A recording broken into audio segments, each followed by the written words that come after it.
सत साहिब सतगुरुदेव की जय। बंदी छोड़ कबीर साहिब जी की जय। बंदी छोड़ गरीबदास जी महाराज जी की जय। स्वामी राम देवानंद जी गुरु महाराज जी की जय हो।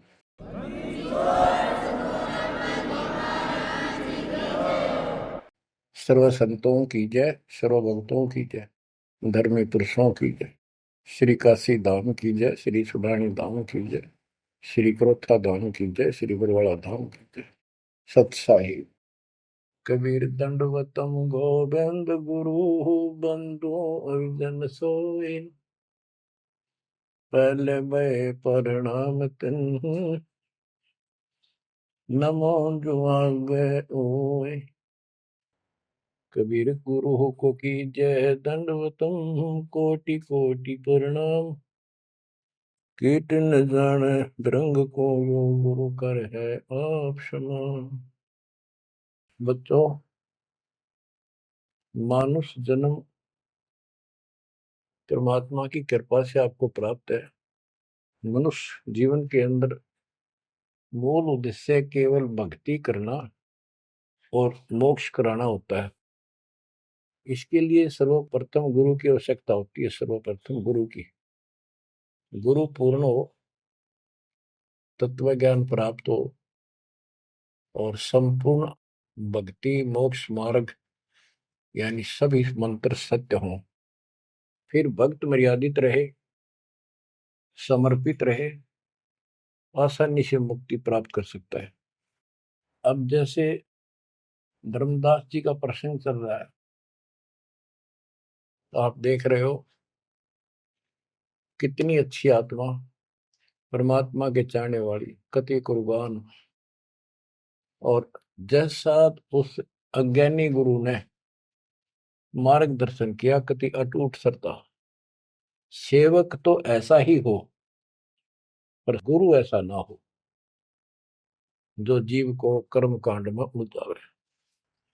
अब इस कथा से आपको अपने आप बहुत कुछ बातें समझ में आएंगी कि आपको कैसे पूर्ण सतगुरु प्राप्त है, अध्यात्म ज्ञान प्राप्त है, संपूर्ण मूल ज्ञान जो आज तक छुपा के रखना था।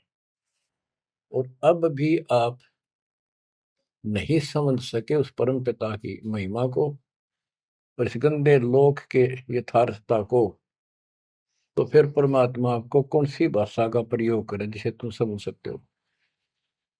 लास्ट फिर वही होगा जैसे 600 साल पहले दाता ने आपको पटक दिया था, ठाके झटक दिया था। या तो आंखें खोल लो, भूल जाओ इन बकवादों को। इस संसारिक चोचलों में कुछ नहीं दरिया। गरीबदास जी कहते हैं, सर्व सोने की लंका होती रावण से रणधीरम। एक पलक में राज विराजी कर जम के पड़े जंजीर।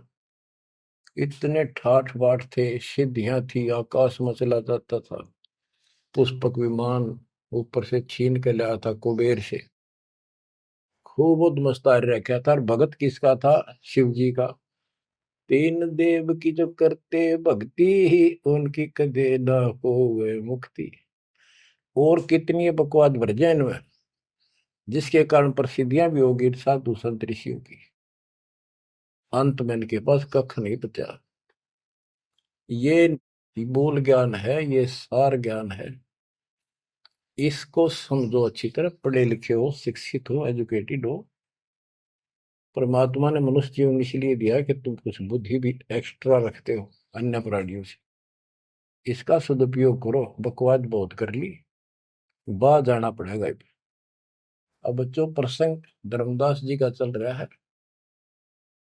देखो, अपना पिता अपने लिए कितना कष्ट उठा रहे हैं। एक जीव को काल की दलदल से बाहर खींचने के लिए कितना कुछ उन्होंने किया। बालक की तरह पीछे पीछे फिरे, कहाँ जंगल में, कहाँ किसी दरिया पे, कहाँ किसी तालाब पे, कहाँ कहाँ कष्ट वो मालिक उठाया उन्होंने। वो कहते हैं, दो दिन मेरी शरण हो ताका हो मैं दास, केल केल लग गया फिर गुप्त धरती आकाश। जैसे राजा अम्बरीश था, उसके पीछे लग रहे थे, लेकिन हम नहीं समझते, जब हमारे पास दो पैसे हों या 14 काल की छोटी सी राजा था, भगत बतेरा था, यज्ञ बहुत करता था, वाह हो रही थी, पिछले संस्कार भी अच्छे थे। वो संस्कार कब बने? जब कभी कबीर साहब की शरण में था, जैसे कलयुग में हो तुम। अब ये जो रह जाएंगे ना, पार हो गए सो हो गए। भक्ति ये अच्छी करते हैं क्योंकि सत्साधना मिल गई। एक सांस की कीमत कितनी गजब की है, इसकी बहुत वैल्यू है। पार ना हुए तो फिर ये नो फंस जाएंगे काल के। इनको स्वर्ग में रखेगा, देवता बनावेगा, पूरा माचे माचे आन देंगे, फिर राजा पृथ्वी पर बना देगा। पृथ्वी पर आकर फिर ये पिछले पुण्यों के कारण ठाठ तो होने हैं, और भक्ति भी करेगी आत्मा, क्योंकि पीछे भक्ति की चास पड़ी हुई है इसको। तो भक्ति गलत करें जाएंगे, लाभ नारे हुए दिखेंगे। यो काल का भयंकर जाल है। मालिक फिर भी अपने बच्चे के साथ रहता है, फिर भी उनको राह दिखाने की चेष्टा करता है, किसी न किसी रूप में अपनी सच्ची भक्ति फिर से बताने की चेष्टा करता है। मानते हैं ना मानते वो अलग बात है। फिर राजा जनक हुआ अम्बरीश का जीवन पूरा करके। राजा जनक का पूरा करके फिर स्वर्ग गया। स्वर्ग में जाते समय लूट लिया काल ने। बिना विवेक वेख जो धारा सब करते सो भी बिना विवेक के नो नाश करते हैं। उड़ा दया भाव दिखा दी, अपने पुण्य दे दिए, और फिर नंगड़ होकर पृथ्वी पर आ गया। सारे पुण्य वहां खत्म कराया, आधे आधे ऊपर स्वर्ग में भोग लिए, और फिर पृथ्वी पर आ गए। पहले राजा था दो जीवनों में, राजा अम्बरीश वाली आत्मा। अम्बरीश राजा, राजा जनक सीता का पिता। और फिर वही आत्मा बाबा नानक बनी, खुद नौकर लगा के नवाब के यहाँ। जब ये इस स्थिति में आ गया, कति हैंड टू माउथ हो गए, तब दाता फिर मिले अपने बच्चे को।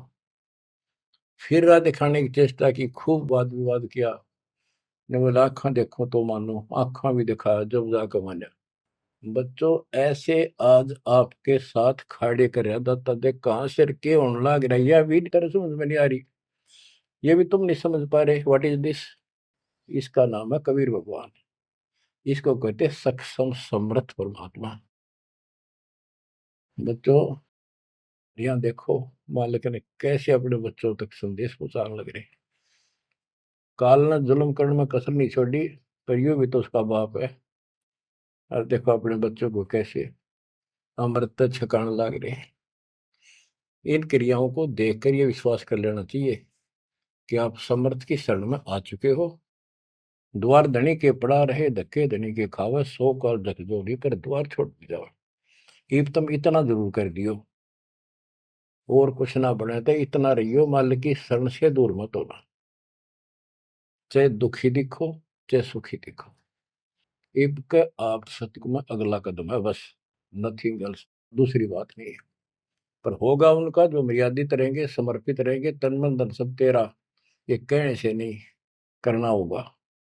काल जाते आज ले चलो दाता, रखियो अपने चरण में। तो बच्चों फिर जब तक चाहोगे तब तक जीवन दे देगा आपको, जब तक चाहोगे। लेकिन अंत में एक ऐसा आप पर प्रेरणा हो जाएगी आपको, और आप ही कहोगे कि दाता ले चलो बस, बस बहुत होली। तो कहते हैं जीव इतना जोखिम नहीं, मरा जब निशंक मरे, परमात्मा कहते हैं। तो ये हमारा मरना नहीं होगा, हम तो मेले से बजावांगे।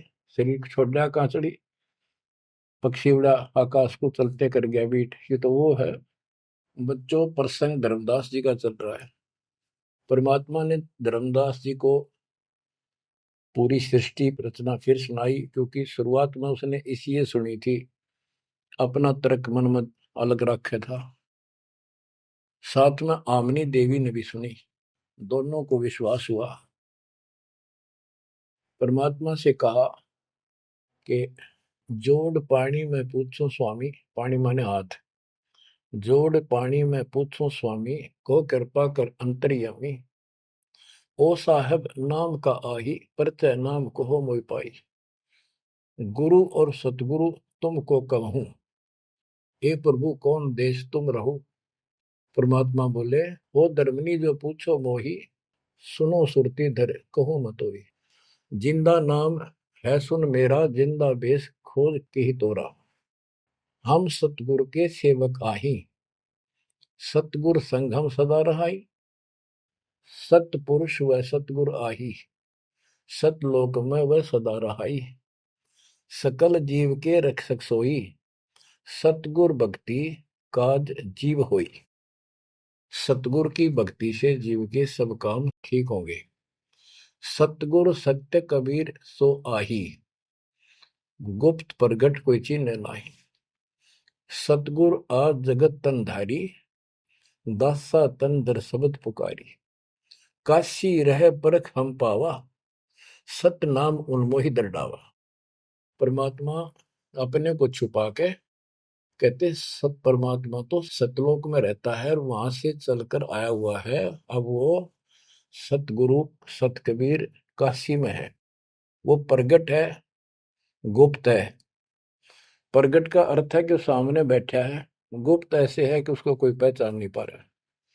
सतगुर आज जगत तन धारी, उस सतगुरु ने, सतपुरुष ने, पूर्ण परमात्मा ने जगत में आके ये कबीर रूप धारण कर रखा है। और काशी रहे पर हम पावा, वो काशी में रहते हैं, हमने उनको पहचान लिया। सत नाम उन्मोहि दरडावा, ये सच्चा नाम, सच्चा ज्ञान, सही विधि उसने मुझे बताई। यम राजा का सब छल कीना, निरख परख यम सो भीना। तीन लोग को काल सतावे, ताको ही ये सब जग ध्यान लगावे। तीन लोग को यू काल परेशान कर रहा है, दुर्गति कर रहा है तीन लोग की, सब प्राणियों की, और उनका ये ध्यान लगावे। ब्रह्म देव जाकू वेद बखाने, सोई है काल कोई मर्म न जाने। जिसको ब्रह्म भगवान के है ना, देवता लोग, गुरु ऋषि, वो वही तो काल है। तिनके सुत अहि तिर देवा, सब जग करे उनकी सेवा। इनकी पूजा करते, ये उसके पुत्र है तीनों।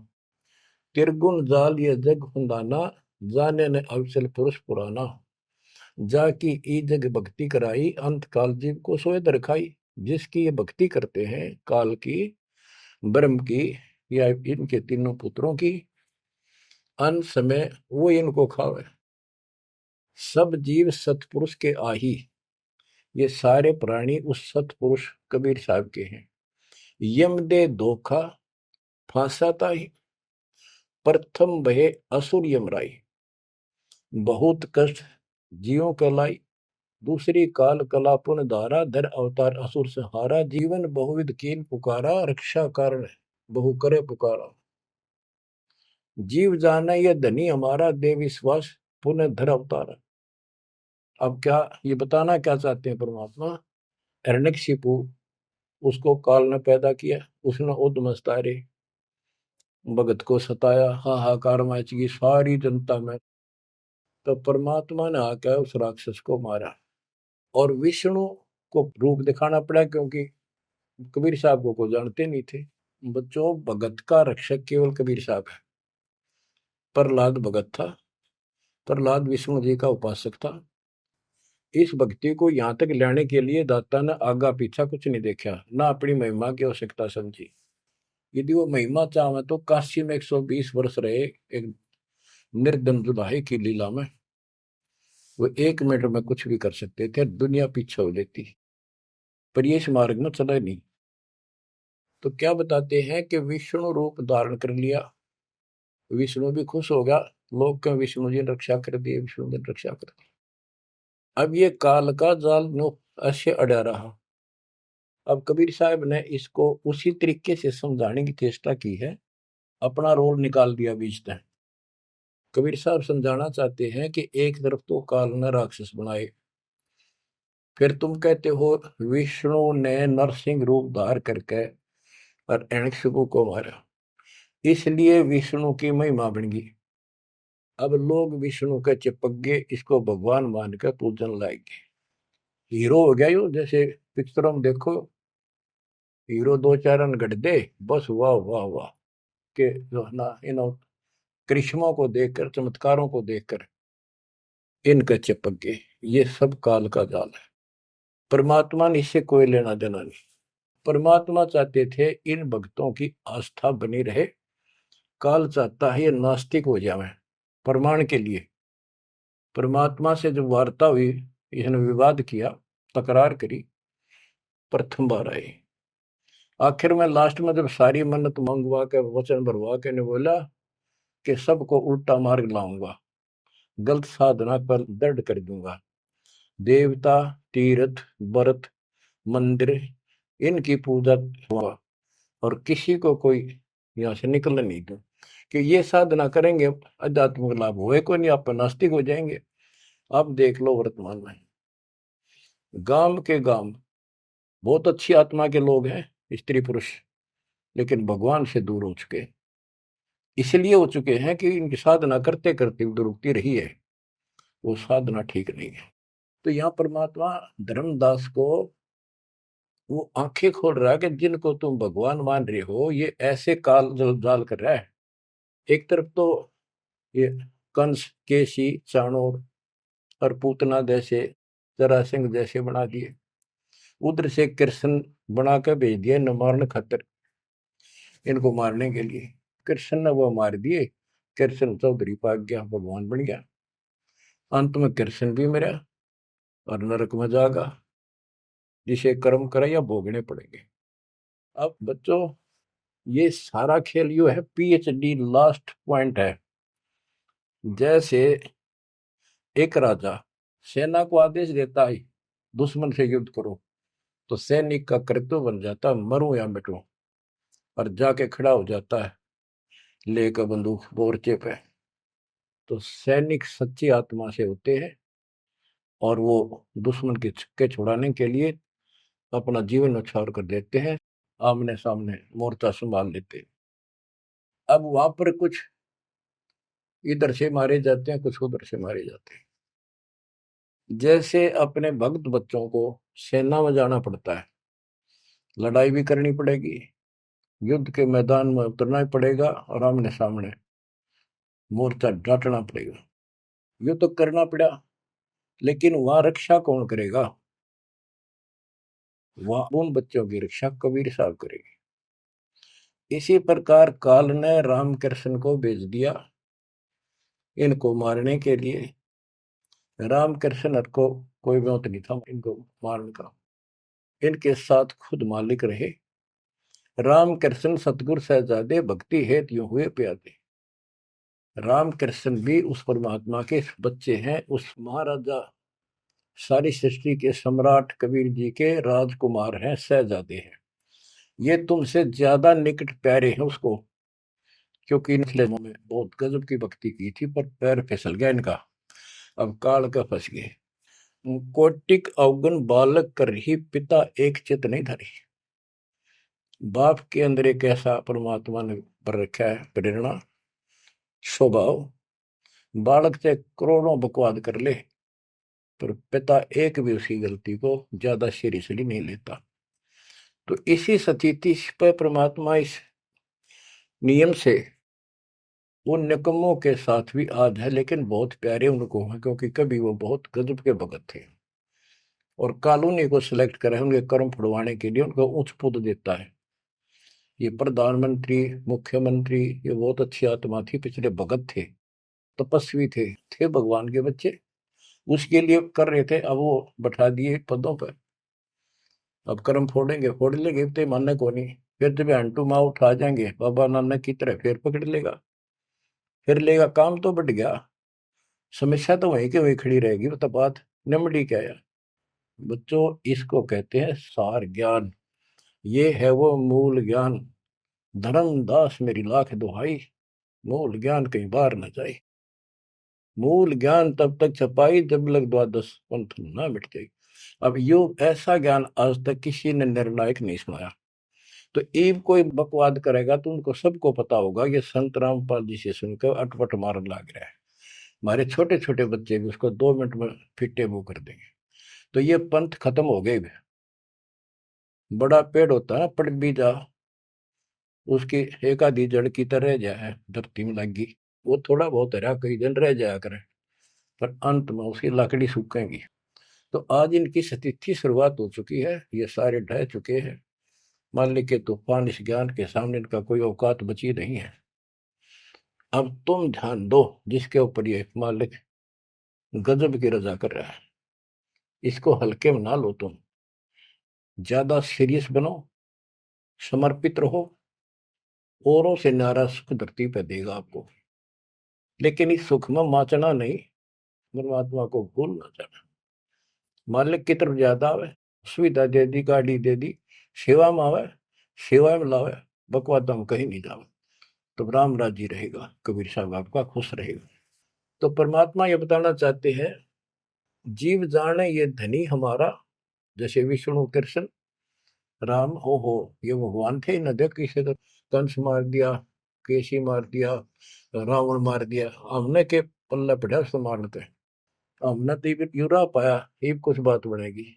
प्रभुता देख के न विश्वासा, अंत काल पुन धर करे गिरासा। या प्रभुता देख के इनकी राम कृष्ण के बड़े हीरो थे, कर दिया, लोगों ने इनको भगवान मान दिया। ये बते डपली पिटन लाग रहे हैं। द्वापर देख कृष्ण की रीति, परमात्मा कहते तो कृष्ण जी का भगत है, सुन ले कृष्ण की नीति अनीति। आप मानते हो कृष्ण ने गीता बोली, पहले तो गीता में उसको भगत बनाया, धार्मिकता सिखाई, और गीता का पाठ अर्थ बतलाया, और फोन उनको कहा युद्ध कर, युद्ध कर, तुझे कोई पाप नहीं लगेगा, और पीछे वो पाप लगा दिया। हिमालय में जाके गड़ो, अश्वमेघ यज्ञ करो, तुमने बंधुघात किया इसलिए पाप लगे। और जब जिस समय महाभारत समाप्त हो लिया युद्ध, और युधिष्ठिर को राजगद्दी दे दी गई, तो बच्चों युधिष्ठिर को भयंकर शोपन आने लगे, मरे हुए आदमी दिखे, सिर कटे आदमी चलते दिखे, खावन पीवे सारी रात बैठ के काटे। द्रौपदी ने देखा, उसने अपने अन्य पतियों को बताया, अर्जुन को, भीम को, आदि को, कि ऐसी स्थिति आपके भाई की है, यूं ना सोता ना आपको बताता, ये कुछ दिन का मेहमान है। तब सारे चारों भाइयों ने खड़े होकर उनसे प्रार्थना लगाई कि कोई बात बताओ, क्या आप हमें अपने भाई नहीं समझते? कोई कष्ट है, संकट है तो हम आपके साथ हैं, आप अकेले क्यों दुख पा रहे हो? हमें शेयर करो। कुछ दिन तक कुछ नहीं किया, फिर आखिर में बता दी कि ऐसी स्थिति है मेरी। फिर क्या होता है, जब ऐसा संकट आता है, आप अपने गुरु से ही बात करते हैं। श्री कृष्ण जी के पास गई, श्री कृष्ण जी को सारी स्थिति बताई कि हमारे भाई को ऐसे ऐसे समस्या होगी, कोई समाधान बताओ। तब वो कृष्ण जी कहते हैं कि तुम्हारे को जो युद्ध में तुमने पाप किए, बंधुघात किए, भाई मारे, भतीजे मारे, वो पाप लगा है, और इसके लिए एक अश्वमेध यज्ञ करो, उसकी शर्त बताई थी। अर्जुन उस समय स्तब्ध रह गया कि ये, और कृष्ण उस दिन तो कह था तुम्हें कोई पाप नहीं लगा तो निश्चिंत होकर युद्ध कर ले, मैंने सारे रख, तो तेने मत बनाना। आज ये पाप कहां से आ गए? विवाद करना इसलिए उचित नहीं समझा कि जब मैंने ये पॉइंट उठा दिया, भाई मेरा इलाज नहीं करा होगा, क्योंकि उसमें करोड़ों रुपए लगने थे उस धर्मयज्ञ के अंदर। और युवती ने सोचेगा भाई खुश नहीं है मेरा इलाज कराना है, ये मर जाएगा, इतना धर्म कर्म का पक्का है। तो अर्जुन ने अपने सब्र का घूंट पिया, अपने दिल की झाल डटी, और जैसा कहा वैसे यज्ञ करवाई। उस यज्ञ में शर्त थी कि एक पंचायन संघ अलग से रखा जाएगा, कि एक आश्रम सा बना के साफ सुथरी स्वच्छ स्थान पर एक अलग से उसका स्टैंड बना के, और सब महापुरुष, देवता, पृथ्वी के ऊपर के लोग, स्वर्गलोक के सारे बुलाओ, और सब पृथ्वी के जीव, ब्रह्मा विष्णु महेश, सबको न्योता दे दिया। 56 करोड़ यादव, 12 करोड़ ब्राह्मण, 88,000 ऋषि, 33 करोड़ देवता, और ये सारे आगे। सबने भोजन खा लिया, और शंख नहीं बजा, यानी यज्ञ संपूर्ण हुई नहीं। यज्ञ पूरी ना हुई तो पाप कटे नहीं, वो दुख नो का नो रहेगा। तो इतना खर्च हो चुका, और बात वहीं की हुई, कोई ट्रीटमेंट नहीं। श्री कृष्ण ने भी खाना खा लिया। उस समय युधिष्ठिर ने पूछा, भगवान अब कैसे बात बनेगी, सबने भोजन खा लिया है। तब कृष्ण जी ने बताया, क्या तुमने इधर एक संत है, उसका ये सुदर्शन नाम है, वो एक गुरु भक्त है, उसको निमंत्रण नहीं दिया। भीम की ड्यूटी थी, सेवा थी उस साइड में निमंत्रण बांटने की। भीम से पूछागा, भीम ने बताया कि मैं गया था पर वो गलत बोला। उसने कहा कि तुम्हारे से तो कसाई भी अच्छा था, तुमने इतने मानस मार दिए। वो विधवा बहन सैनिकों की आज तक टक्कर मार कर हो रही है, तुम बैठ के मौज कर रहे हो, नरक में पड़ोगे जाके। तुम्हारे अन्न खाकर नरक में जाना है क्या मैंने? पहले मुझे ऐसी ऐसी 100 अश्वमेघ यज्ञ का फल दो, तब मैं तुम्हारा टूक तोड़ू। कृष्ण बोला, फिर आपने क्या कहा? मैं क्या कहूँ था जी, उसने फिर कह दिया, बताओ ना मन्ना, ये तेरे बिना कि हमारी यज्ञ अधूरी रह जाएगी, श्री कृष्ण जी हमारे साथ। तब भगवान बोले, सारी बात बिगाड़ दी, तुम चलो। पांचों को रथ में बैठा के लाया, उनकी कुटिया से एक, कम से कम 1 योजन यानी 12 किलोमीटर दूर रथ रोक दिया। वहां से पैदल चल के आए नंगे पैरों। उस दिन क्या था, सुदर्शन जी ने अपने गुरु परमात्मा खुद कबीर साहब करुणा में नाम से प्रकट थे द्वापर में, उनके वो शिष्य थे, उनको सारी बात बताई। परमात्मा को पता था फेर आऊंगे, काम तो उनका होना को नहीं। तो सुदर्शन जी से बोले, तुम घूमन फिरन चला जा किते, वो फेर आऊंगे। कि सुदर्शन जी तो चले गए भ्रमण पे, परमात्मा उनका रूप बना के वहां बैठे की कुटिया में। जब वह सारी टीम पहुंची कृष्ण वाली, जाते ही श्री कृष्ण ने दंडोत प्रणाम की। साथ में पांचों पांडवों करनी थी। फिर कहा, परमात्मा ने पूछा, हे जगदीश, हे 3 लोक के मालिक, या कैसे आना हुआ गरीब की झोपड़ी पे? तो श्री कृष्ण जी ने कहा, आप जानी जान हो, इन्होंने ये पांडव हैं, ये भीम है, ये युधिष्ठिर है, सारे इंट्रोडक्शन कराई। ये आपको निमंत्रण देने आए हैं, इनके यज्ञ में प्रसाद पाओ ताकि इनका कल्याण हो। सुदर्शन जी बोले कि भाई मैंने इस भाई तक कही थी, देखो खड़ा मोटा, मेरी बात शर्त पूरी कर दो तो मैं आज तैयार हूँ, नमक होनी चाहिए। तो श्री कृष्ण जी बोले, जी आपकी वाणी है, कबीर संत मंडल पहुंचा लिए, तजमाए अभिमान, जो जो कदम आगे रखे ओ एक समान।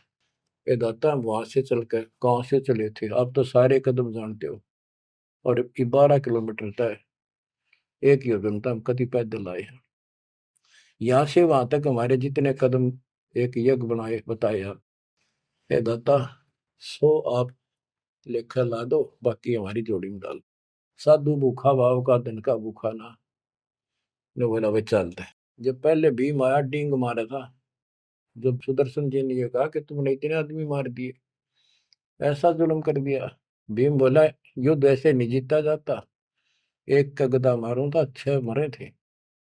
तो परमात्मा ने उसकी फड़क निकालनी थी, कुछ परिचय देना था कि इसमें कुछ है। परमात्मा बोले, सुदर्शन रूपधारी कबीर साहब के भीम, पहलवानिया मेरी माला तार के दिए, देख खुट्टी व टंगरी हो गया तारण खातिर, कणछन ला गया पहलवान हुआ, माला ना उतरी, वह सुमरनी उतरी नहीं। ने बोला, रे तू एक मारे था 6 मरे थे पहलवान, या छोटी सी माला नहीं तेरे से उठती। खिसियाना होकर वापस आ गया। परमात्मा ने ऐसे हाथ करा, आपसे उतर कर आएगी हाथ में माला, पर बहुत चक्के रह गए, अचंभित हुए सारे के सारे। तब परमात्मा को लेकर ये घुमाए, लंबी कहानी है, विषय दूसरा चल रहा है। तब उस दाता के भोजन करने से उनका काम बना, जब वो शंख बजा। ये अलग प्रसंग कभी ठीक से जच कर सुनाऊंगा, अब प्रसंग दूसरा चल रहा है। परमात्मा कह रहे, धर्मदास, तेरे कृष्ण की कुनीति कुनीति सुन ले। एक तरफ तेने का था तेरे पाप ना लगे, और फिर पाप बताए दिए, उन पापों को धोने के लिए जो विधि बताई उससे भी बात ना बनी, वो भी समर्थ सक्षम हम थे वहां पर, हमने की। और बच्चों, वो पाप नहीं थे, वो पाप तो थे लेकिन वो प्रेत बाधा थी। वो जो सैनिक मरे थे, विधवा रो रही थी, वो सैनिक उसने तंग कर रहे थे, प्रेत बने हुए। वह प्रेत बाधा भी कृष्ण तक नहीं ठीक हुई।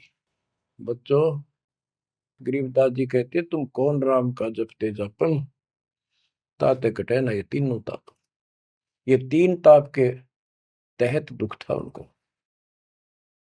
और वो पाप ते न्यो के न्यो रखे रह गए। ओए होए। अरे कोयल के बच्चों, ईब तक पकड़ दो अपने माँ की वाणी को, क्या कहना चाहते हो? अब भी कागाड़ा के साथ रहोगे क्या? अब क्या बताते हैं?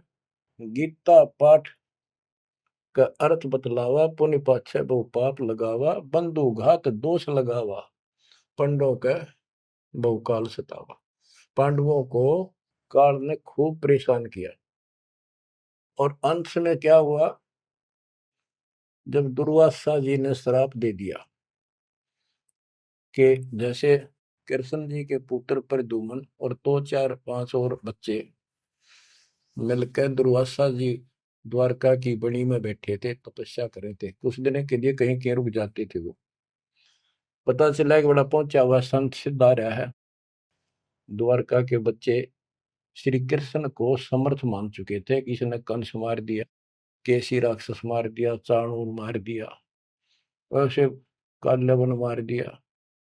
तो यूं सोच रहे थे कृष्ण तो ऊपर धरती पे कोई सही नहीं। उन्होंने मजाक सूझ गए, वो किसी संत साधु का आदर नहीं करते थे। इस कारण से कि हमारे साथ कृष्ण हमारा कोई कुछ नहीं बिगाड़ सकता। तो उन्होंने शरारत सूझी कि नो कहे दुर्वासा भूत भविष्य वर्तमान त्रिकाली बता दिए, तीनों काल की जानता है, चलो इसकी परीक्षा लेंगे। एक प्रद्युम्न का पेट पर कढ़ाई बांध दी छोटी सी लोहे की, और लेडीज कपड़े पड़ा दिए गुजरिया वाले। ऐसा दिखा दिया जाके जैसे बच्चा पेट में गर्भ है इसका। यूं पूछने गए महाराज, इनका कई साल में दया करी दाता ने? 12 साल हो गए बयान। अब ये पूछ जानना चाहते हैं कि इनका लड़का हो गया लड़की, बड़े उतावले हैं, आप भूत भविष्य की सारी जानो हो। दुर्वासा जी ने देखा ध्यान लगा के, ताकि बकवाद करना रहे हैं। गुस्से में होकर ने बोला, या दो कुल का नाश होगा इस पे, ना लड़का हो ना लड़की हो। और आंख लाल करी बाज लिए बच्चे थे, सब ना के बता पता चला। यानी उस दुर्वासा के श्राप का कृष्ण तक बात गई। कृष्ण जी ने समाधान बताया कि इस कढ़ाई ने घिसा के चूर्ण बना के प्रभास क्षेत्र में डाल दो जमुना में। ऐसा कर दिया गया। फिर भी श्राप न्यो का न्यू रह गया। उस श्राप वो द्वारका में उद्मस उतर गया। अचानक बालक मर गया, अचानक कोई और दिक्कत आ गया, छोटी सी बात पर लट्ठम लट्ठा, रोज झगड़े होने लग गए। कृष्ण जी के पास फिर गए, यू कारण क्या है बताओ भगवान, इसका समाधान बताओ। किसी न किसी की बात नहीं सुहारी, यू कौन सा पाप सेध गया नगरी का? कृष्ण जी बोला, भाई तुमने, जो दुर्वासा का श्राप है ये दुखी कर रहा है, इसका समाधान है तुम जाके वहां जमुना में स्नान करो प्रभास क्षेत्र में, जहां पर वो कढ़ाई के कंड डलवाए थे चूरे बना बना के। उसमें एक कड़ा घिसा नहीं था कढ़ाई का, पूरा ना घिसा, थोड़ा बहुत घिस, चमकीली सी वस्तु होगी, वो मछली ने खा ली। एक बालिया नाम का मछियारा था और साथ में शिकारी था। वो मछली पकड़ी, वो आगे उसने काट के देखी, उसमें चमकीली धातु थी। उसका अपना तीर का एरो बनवा दिया, आगे का ऐसा विषाक्त करके जहर में बुझवा के। और जो कण थे जो कढ़ाई के बताते उनके सरकंडे जाम गए, बूढ़े बूढ़े, उनके तीखे पत्ते गजब के तलवार जैसे। और कृष्ण जी ने कहा, सारे स्नान करो वहां जाके, तुम्हारा ये शराब खत्म हो जाएगा। वहां बोले सब बच्चे नर, कोई ना बचे, गर्भ न छोड़ के, छोटे छोटे नवजात शिशु के साथ ले गए, कहते इन पर शराब ना रह जाए। और वहां जाके सारे लड़न लग गए, पढ़ पढ़ के वो पठेरे सरकंडे एक दूसरे को मारे, तलवार का काम करना कर शुरू कर दिया। कट का मर गए 56 करोड़ यादव। फिर कृष्ण जी एक पेड़ के नीचे बैठ के उस पर दी को सारे दिन शिकारी ने, बालिया कौन था? ये बाली वाली आत्मा थी जो त्रेता युग में श्री राम ने वृक्ष की ओट लेकर मारा था। उसका अपना बदला लेने के लिए उस वो बालिया नाम का जीमर बना, शिकारी बना, श्री राम श्री कृष्ण बना। वो आत्मा, वो उसके पैर में तीर मार के श्री कृष्ण मारा। उससे पहले श्री कृष्ण ने, बच्चे भी बताओ आप हमारी याद दो जाके काल कर रहेंगे दुर्गति, फिर आके लेट गया जब वो मारेगा। मरने से पहले उसने वह संदेशा भेज दिया था पता था कि सारे मरेंगे, तो पांचों पांडव वहां पहुंच गए। कृष्ण जी बस तड़पन लाग रहे थे। उनको बता दिया भाई ये यहाँ कोई आदमी बचा नहीं है, इन लेडीज को सारी को ले जाना, यहाँ लोग इनकी दुर्गति करेंगे, तुम अपने वहां रखना सुरक्षित। और तुम जाके हिमालय में चले जाओ, वहां रहो भूखे प्यासे तप करो, और वहां गड़का मर जाओ, वापस ना आइए। तो पूछा जी कारण क्या है? हम अभी तो राज मिला, 20-30 साल हमने राज मुश्किल से किया है, अब आप कहते हो राज त्याग के वहां चले जाओ, इसका कारण क्या हो गया? क्या गलती बन गई कि तुमने जो युद्ध में पाप किए थे वो पाप तुम्हें दुखी कर रहे हैं, वहां तप करने से समाप्त हो जाएंगे। तब अर्जुन को कहना पड़ा कि भगवान आप ऐसी स्थिति में हो, मुझे कहना तो नहीं चाहिए पर मैं रोक भी नहीं सकता अपने आप। पहले तो आप कह रहे थे गीता में कि ऐसे ऐसे तेरे को पाप नहीं लगेगा, और ये पाप हमारे सिर पर धरती है। फिर भाई के अश्वमेध यज्ञ कर पाप खत्म हो जाएंगे, वो पाप फिर भी रह गए। तब मैं बोल नहीं पाया, आज मैं रोक नहीं पाया। या तो इसका उत्तर दे दो ना, मेरा जीना भी दूभर हो जाएगा शेष सांस। तब उसने बताया भाई मैंने ना मेरा मन के गीता में कहा था, और के कुछ तेरे को बोला था। असली बात यह है, अब मैं जो कोई कर लियो उस पाप हमारे उड़ तपस्या से कुछ तप बन जाएगा, पाप अपना कट्टे से उसने में बताई तप करने से आगे फिर थोड़ा बहुत को राज मिल जाएगा। इनके पास इतनी सटोरी है, ज्यादा नहीं। तो बच्चों देखो काल का जाल, उसका अंतिम संस्कार से ही कृष्ण का करके वो चले गए। और अर्जुन एकलन छोड़ गया कि एकला योद्धा है, कोई खतरा नहीं, सब लेडीज को लेकर चाल पड़ा गोपियों को। रास्ते में बिल्लो ने पकड़ लिया, उन्हें पीटा इस अर्जुन को, गोपियां लूट ले गए, लड़कियां ठा ले गए रामजादे। और इस पर वो धनुष साथ ले रहा था जो महाभारत के युद्ध में जो उद्मस्त आ रहा था, वो उठा तक नीचते, तब रोवा खड़ा खड़ा कि इस कृष्ण ने तुम्हारा नाश कर दिया, सारे हमारे साथ धोखा किया। जब नाश कराना था युद्ध में, मानस मरवाने थे आदमी, जब तक ताकत दे दी, अब मैं खड़ा खड़ा पड़ा। गीता भी यही कहती है, बलवानों का बल मैं हूँ, बुद्धिवानों की बुद्धि मैं हूँ। यहाँ परमात्मा कबीर जी बताते हैं युग कृष्ण नहीं, युग काल इनका बाप ये जुल्म करे भाई, इनको पता है नहीं हो क्या रहा है। धर्मदास ये बातें सुनकर चक्कर में पड़ गया, मुंह का नहीं देखे देखे, आंख भी नहीं झपके। ये भगवान कति सौ की सौ सच्ची, सारी बात बिड़ा करते। देखिए धोखे बैठे थे, साथ में हमने बैठी, दोनों टेक टेक सुने मालिक के अमृत वचन। ये परमात्मा हम रोज सुना करते, मेरी तरह पत्थर पड़ गए थे कल। आपके क्या गुण गाओ मालिक, कैसी आंख खोल दी मेरी। परमात्मा कहते और सुन ले। अब क्या है, हिमालय में चले गए सारे पांडव, और वहां सारे मरते गिर जाते गए। तो कहते हैं जब ये पहुंचे ऊपर, तो युधिष्ठिर बाद में मरा, और तो सारे बर्फ में गड़ गए, बर्फ में पैर गड़ जाते कहीं, लेकिन युधिष्ठिर का अंगूठा अंगूठा गला, बाकी शरीर जो का तो रहा, मर यूं भी गया। जब ये ऊपर गया, वो पहले जो चले गए थे मर मर के, चारों पांडव और वो उनकी मां कुंती द्रौपदी, वह सारे नरक में ठोक रखे। यो पहले स्वर्ग ले जाएगा, फिर इसको कुछ समय नरक में डालना था, क्योंकि इसने धर्मदास झूठ बोली थी युधिष्ठिर ने। कौन सी झूठ बोली थी? कि अश्वत्थामा मर गया। द्रोणाचार्य गुरु का बेटा अश्वत्थामा था। द्रोणाचार्य इतना सूरवीर था, अगले दिन उसने युद्ध में उतरना था, और कृष्ण जी को पता था, उसने बता दिया था जब यो आ गया ना द्रोणाचार्य तुम्हारे सामने, एक नहीं छूटेगा, इतना धनुषधारी है। तो इसका इलाज ये है कि युधिष्ठिर झूठ बोल दे, और की नहीं मानने का यो। पहले कईयां ने जाके कहा नो कह दो कि इसका बेटा अश्वत्थामा मर गया, तो यो उस पुत्र मोह में इतना पागल हो जाएगा, इस पर हथियार नहीं उठेंगे, और युद्ध तक करेगा पर यू हार जाएगा, मारा जाएगा। तो युधिष्ठिर को सबने कहा जाके कि अश्वत्थामा मर गया। कईयों ने जाके दूत भेजे गए दूसरी सेना में, तो द्रोणाचार्य बोले मैं विश्वास ना करूं, तुम झूठ बोलते हो। अगर युधिष्ठिर कह देगा तो मैं सच्ची मानूंगा। तो दूसरे कह तुम मार दियो, तो गिर दिया ठागा, फूक फेंक दिया ठागा मैंने। युधिष्ठिर को तैयार किया गया कि तू यह झूठ बोल। वो मना कर गया कि नहीं तो दिक्कत हो जाएगी और मैं झूठ नहीं बोल सकता। फिर एक अश्वत्थामा हाथी का नाम था, जैसे पशुओं के नाम रख लेते हैं ऐसे। वो अश्वत्थामा हाथी मार दिया। श्री कृष्ण बोला आप ये कह देना कि अश्वत्थामा मर गया, मंदी आवाज में कह दिए मेरा ना हाथी था, हाथी या मनुष्य। युधिष्ठिर इस बात पर राजी हो गया क्योंकि अगले दिन नाश कर रहा था उसने। तो मन में दोष तो आया उसके, झूठ बोल दी जाके कि आचार्य जी अश्वत्थामा हिते संस्कृत नौकंते द्रोणाचार्य का तो बुरा हाल हो गया, चक्कर आने लग गया कि अश्वत्थामा मर गया।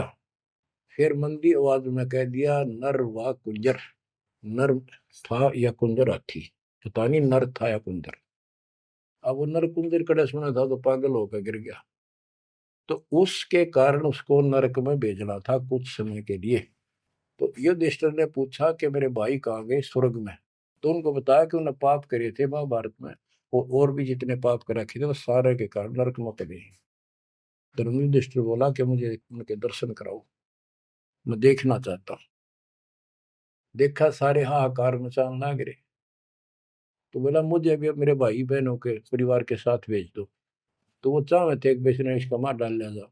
तो वो इस कारण से उसको भी कहते कुछ समय के लिए नरक को भोगना पड़ा।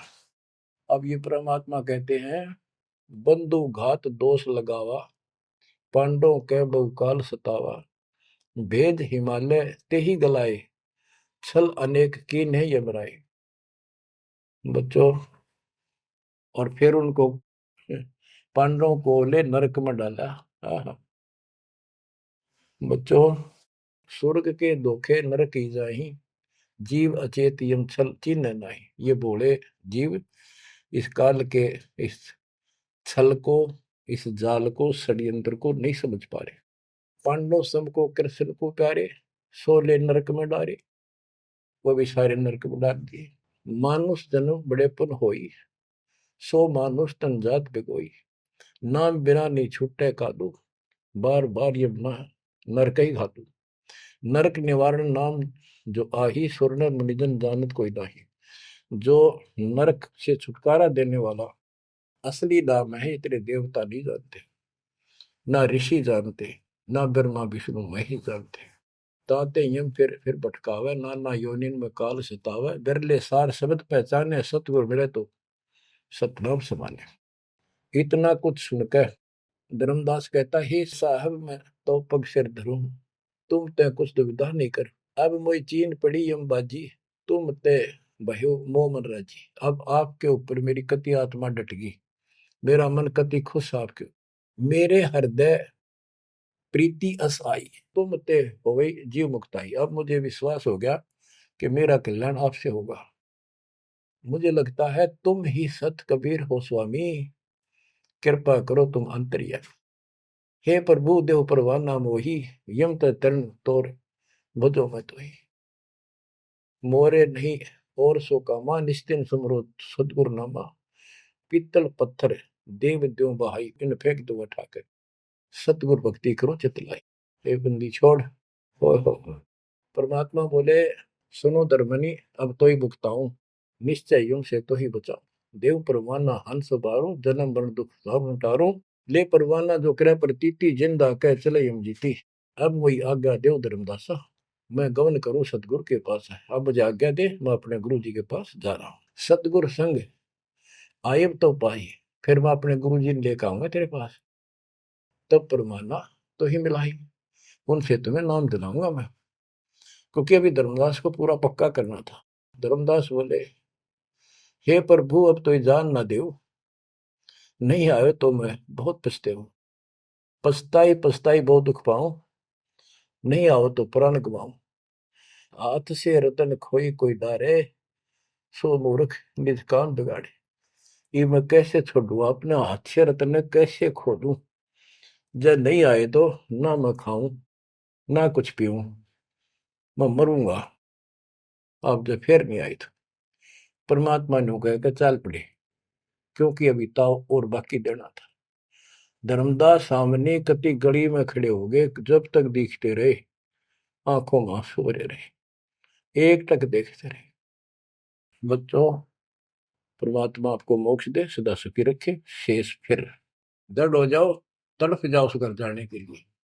परमात्मा आपको मोक्ष दे, सदा सुखी रखे, आपको अपने घर की याद बनी रहे, काल का दुख सदा याद रहे। सत्साई।